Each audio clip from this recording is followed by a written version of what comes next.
గోవింద గోవింద గోవింద గోవింద. నిత్య పూజలివివు నేరిచిననోహో ప్రత్యక్షమైనట్టి పరమాత్మునికి నిత్య పూజలివివో.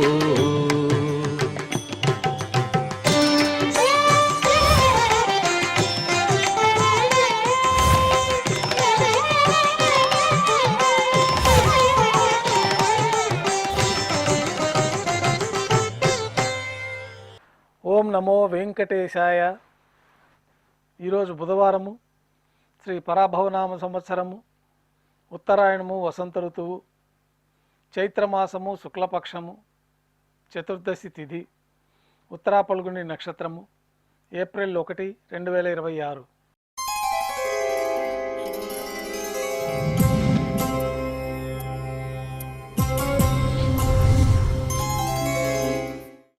ప్రాతకాల నైవేద్యాల్లో భాగంగా అన్నప్రసాదాలు, పన్యారాలు, ఘంటానాదం మధ్య శ్రీవారికి నైవేద్యంగా సమర్పించిన తర్వాత సాత్తుమర పూర్తి అయిన తర్వాత భక్తుల్ని సర్వదర్శనానికి అనుమతిస్తారు.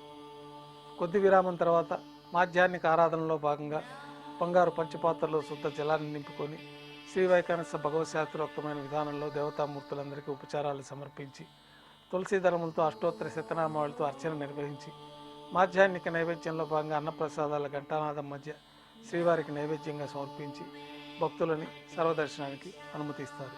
3వ రోజు వసంతోత్సవాల్లో భాగంగా ఉభయ దేవేలతో శ్రీ మలయప్ప స్వామివారు ఒక తిరిచిపైన, మరొక తిరిచిపైన కృష్ణస్వామివారు, రుక్మిణి అమ్మవారు, మరొక తిరిచిపైన రాముల వారు, సీతామ్మవారు, లక్ష్మణస్వామి, హనుమంతుల వారు వేంచేస్తారు.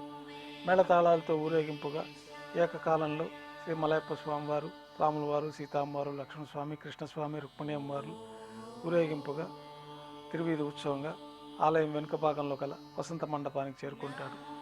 3వ రోజు వసంతోత్సవాల్లో భాగంగా 3 యుగమూర్తులకి ఏకకాలంలో స్నపన తిరుమంజన నిర్వహించబడుతుంది. పుణ్యాహవచనము, ద్రవ్యారాధన పూర్తి అయిన తర్వాత గోక్షీరము, గోదది, మధు, నారికేళోదకము, చందనోదకము, హరిద్రోదకము మొదలైన పవిత్రమైన ద్రవ్యాలతోటి పంచసూక్త పారాయణం చేస్తూ ఉండగా 3 యుగమూర్తులకి ఏకకాలంలో స్నపన తిరుమంజనాన్ని వైభవంగా నిర్వహిస్తారు. అనంతరం 3 యుగమూర్తులకి 3 తిరుచులపైన వేంచేపు చేసుకొని విశేష అలంకరణ పూర్తి అయిన తర్వాత ఆస్థానం పూర్తి అవుతుంది. ఆస్థానం పూర్తి అయిన తర్వాత ఏకకాలంలో కృష్ణస్వామివారు, రుక్మిణి అమ్మవారు, శ్రీ మలయప్ప స్వామివారు, ఉభయ దేవేరులతో రాముల వారు, సీతామ్మవారు, లక్ష్మణస్వామి మరొక తిరిచిపైన 4 తిరువీధుల ఉత్సవం జరుపుకుంటూ ఆలయంలోకి వేంచేస్తారు. ఆలయంలో ఆస్థానం పూర్తి అయిన తర్వాత గర్భాలయంలో వేంచేస్తారు. వెంటనే రాత్రి తోమాల సేవ ప్రారంభమవుతుంది.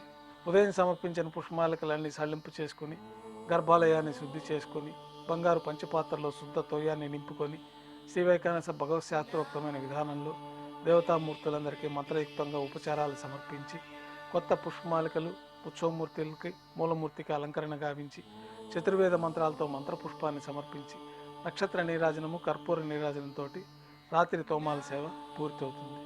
తులసి దళములతో అష్టోత్తర శతనామార్చన నిర్వహించిన తర్వాత రాత్రి నైవేద్యంలో భాగంగా అన్నప్రసాదాలు, పన్యారాలు, దోశ, ఘంటానాదం మధ్య శ్రీవారికి నైవేద్యంగా సమర్పిస్తారు.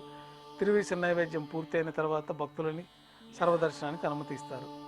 కొద్ది విరామం తర్వాత ఏకాంత సేవలో భాగంగా రాత్రి సమర్పించిన పుష్పమాలికలన్నీ సళ్ళింపు చేసుకొని గర్భాలయాన్ని శుద్ధి చేసుకొని బంగారు పంచపాత్రలో బ్రహ్మదేవుని తిరువారాధన కోసమై తీర్థాన్ని సమర్పించి ఏకాంత సేవలో భాగంగా బంగారు పట్టు పాన్పు పైన శ్రీ భోగ శ్రీనివాసమూర్తి వారిని వేంచేపు చేసి ఈ సందర్భంగా శ్రీ భోగ శ్రీనివాసమూర్తి వారికి దారోష్ణమైన గోక్షీరము, జీడిపప్పు, ద్రాక్ష, కలకండ కలిపిన మిశ్రమము, పండ్లు నైవేద్యంగా సమర్పించి కర్పూర నీరాజనంతో ఏకాంత సేవ పూర్తి అవుతుంది.